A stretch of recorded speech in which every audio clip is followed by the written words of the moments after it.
A little while ago I came across a TED Talk talking about multipotentialites. I'll leave it linked in the description below if you're interested in hearing it too. It gave an interesting perspective, talking about how people can actually have lots of different interests and lots of different things they're good at the same time. After watching it I sort of forgot about it for a while, but it popped up again in my recommended on YouTube recently, and I rewatched it and heard in it the mention of a name, Barbara Sher, talking about scanners, and how that it's another term for multipotentialites.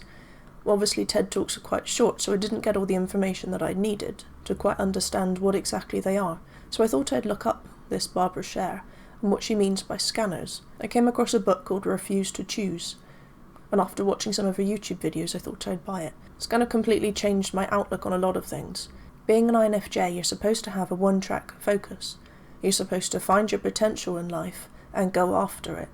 But I struggled with that a lot. I couldn't really stick with one particular thing. I had lots of different things I enjoyed, lots of different things I found really interesting, but none that I would class as my passion, if you like. And yet all the research I'd done for INFJs was just telling me to go and find that passion, that it's all inside of us.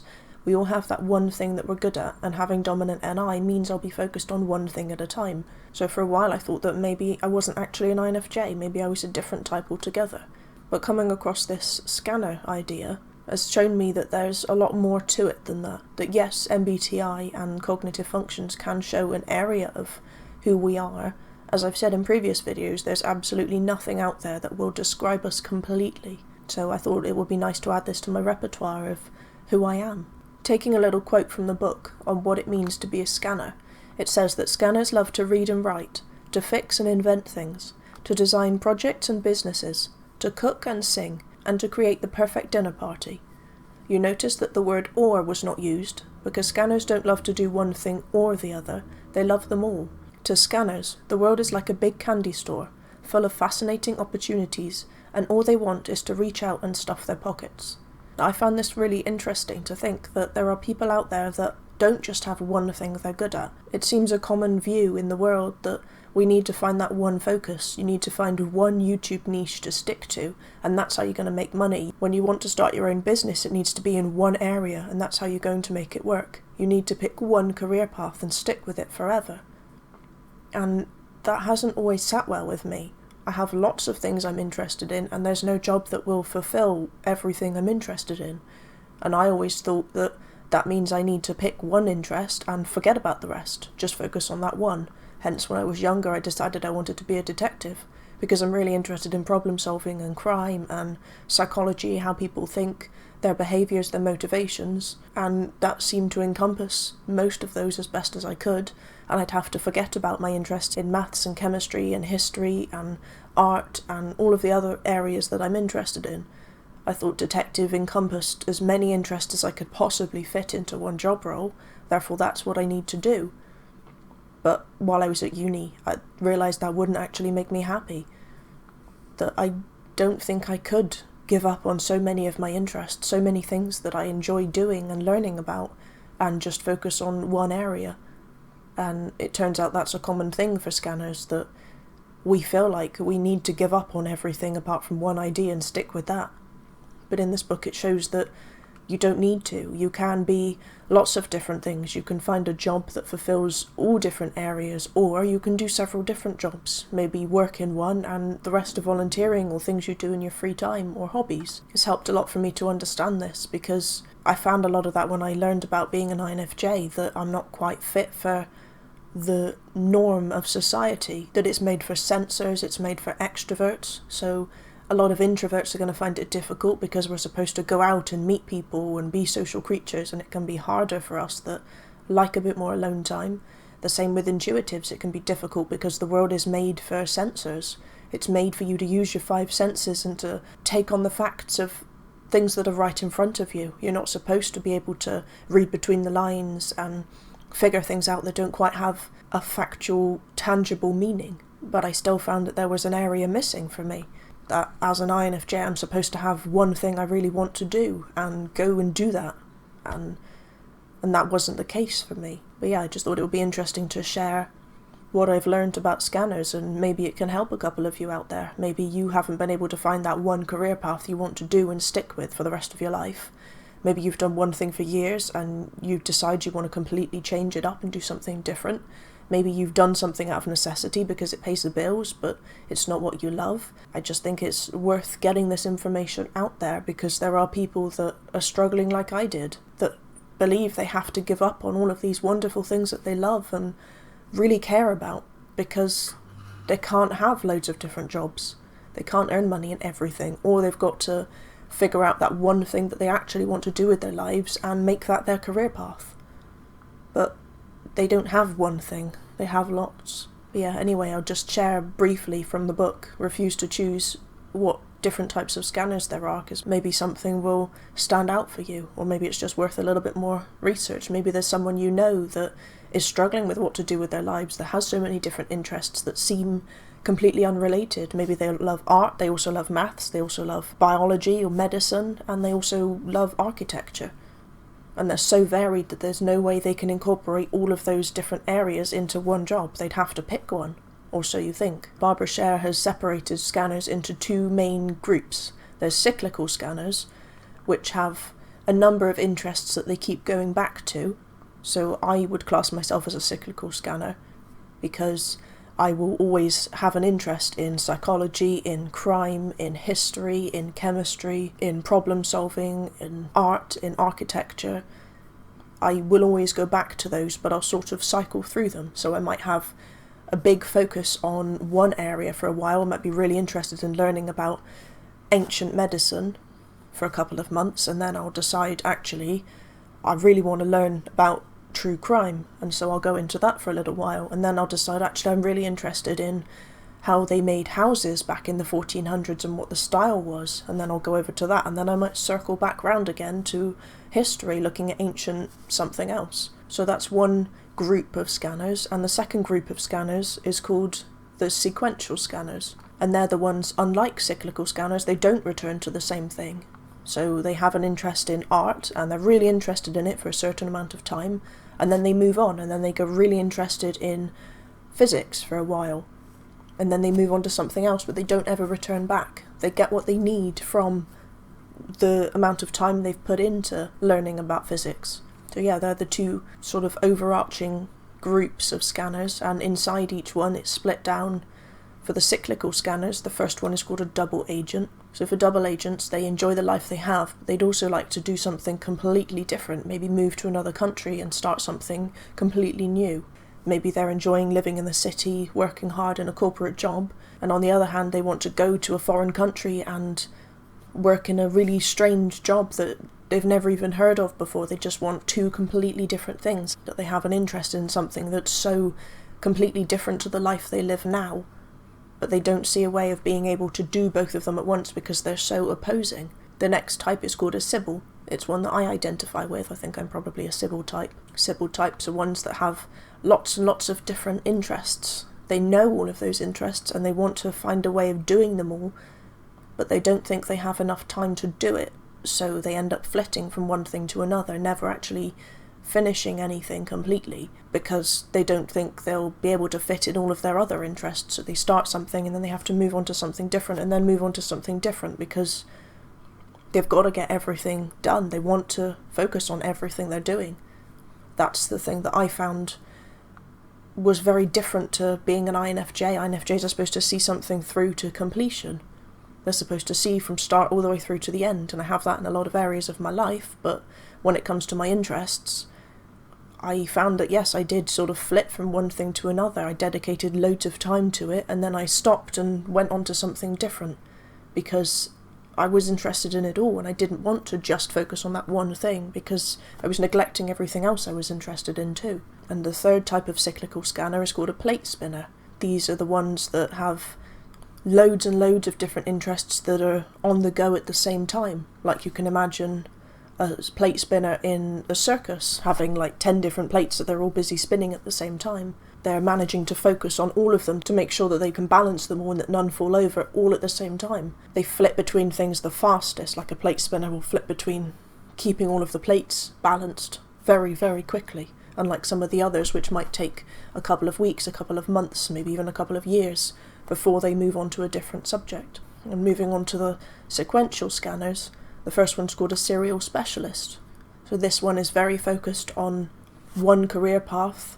They want to master it, they want to do a really good job in that one area, and then they flip to something completely different. They've lost interest in the first one, they then want to master in this area. So it would be people that would start out maybe focusing on becoming, say, a police officer. They do that for a number of years, maybe 10 years, really feel like they've mastered it, got as good as they want to, and then they completely flip and decide, actually, I want to become a gardener. They'd learn everything they could becoming a gardener, and then they decide, actually, forget that completely, I now want to become a biologist. They change completely different areas, and once they've done that, they're happy, they've achieved everything they want to, they never want to do that again. The next type is called a serial master. This one is finding an area and learning everything there is to know about it, and then once they've mastered it, they're not interested anymore. Moderately similar to the serial specialist, but this can often be a fair bit quicker, because it's their own personal definition of what mastery means. They might not get to the stage of some grand chess master in something, but they've reached a level where they know everything they need to know about a topic, and then they want to move on to something else. They're interested in the learning part of it. They're interested in starting from knowing nothing, having absolutely no idea about a topic, going up to, I know everything I want to know about this area. I know enough to be able to teach someone about it, to be able to do it for myself. Maybe they learn about coding and they're at a point where they could make themselves a program if they wanted to, and then they're happy. The part that they enjoyed was the learning. They've got to that bit. They're now not interested. They move on to something different. And the next one in the sequential scanners is the jack of all trades. This one could also be known as the Renaissance man. It's about having lots and lots of different things that you're good at, that you start out doing something, enjoy it for a while, and then you flip to something different. Moderately similar to the plate spinner from the cyclical scanners, although not as fast. You do something for a while and then you realise, I'm bored of that, don't want to do it anymore. You then move on to something different. All of these will go from, like the double agent and the serial specialist will be the slowest to move on from one area to another. The middle ones would be the Sybil and the serial master, and then the fastest ones would be the plate spinner and the jack of all trades. They'd be the ones that would flip from idea to idea, from interest to interest the quickest. The fourth one for the sequential scanners is called a wanderer. It's one where they seem interested in things that are completely unrelated. They just come across things that they've never heard of before, they've never seen, or they've never experienced, and they're drawn to it because it's something new and exciting. They just want to try it. Maybe after they've tried it, they won't be as interested anymore. Maybe they'll realise it's something they enjoy and keep going for a bit longer. But their main interest is trying new things. The fifth type of sequential scanner is called a sampler. They're the type that doesn't want to try anything twice, that would just want to basically dip their feet into loads and loads of different areas, just get their feet wet, and then they're happy. They've experienced it, they've done something that they've never done before, and then they want to move on to something new. They're not interested in carrying it out or becoming an expert in it. All they're interested in is trying new things. And the last type is called a high-speed indecisive. This one would be the most like the plate spinner.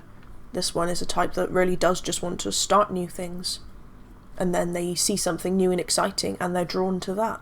This one is probably the most likely to have been told that they have ADHD, because they're focused on one thing and then something new pops up and then they want to go after that, and then something new pops up and they want to go after that.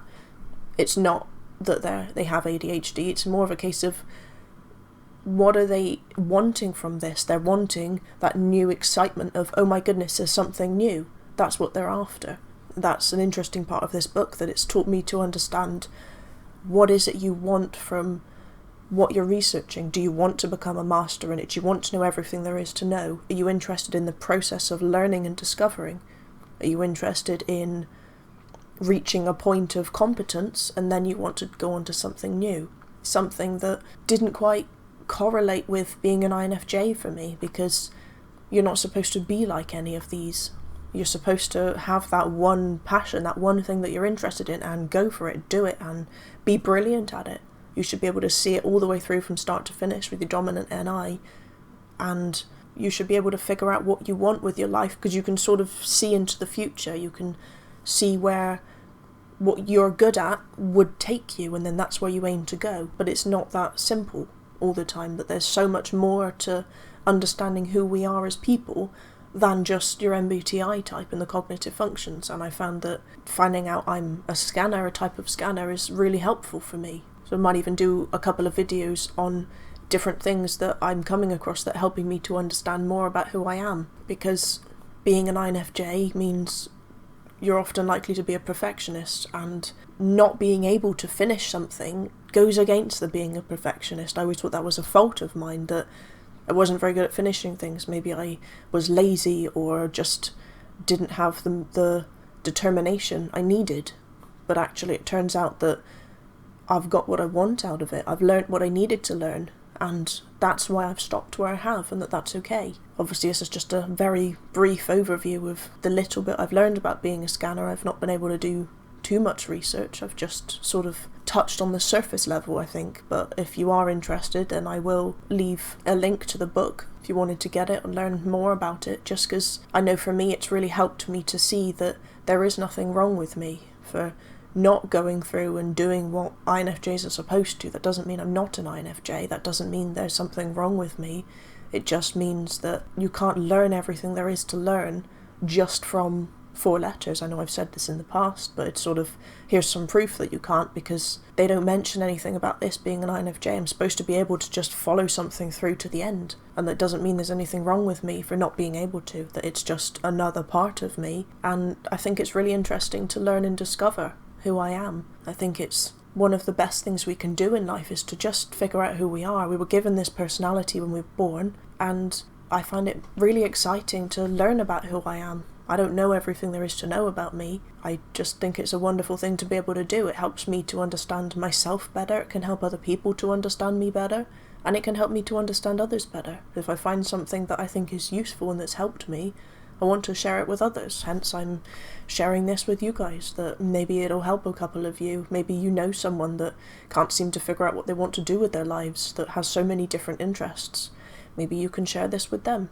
Who knows? And a further part of this is that realising being a scanner means I'm not going to be interested in one topic forever. Hence I'm going to start broadening what I'm doing on this channel a little bit more, rather than focusing solely on INFJs and a bit on MBTI in general.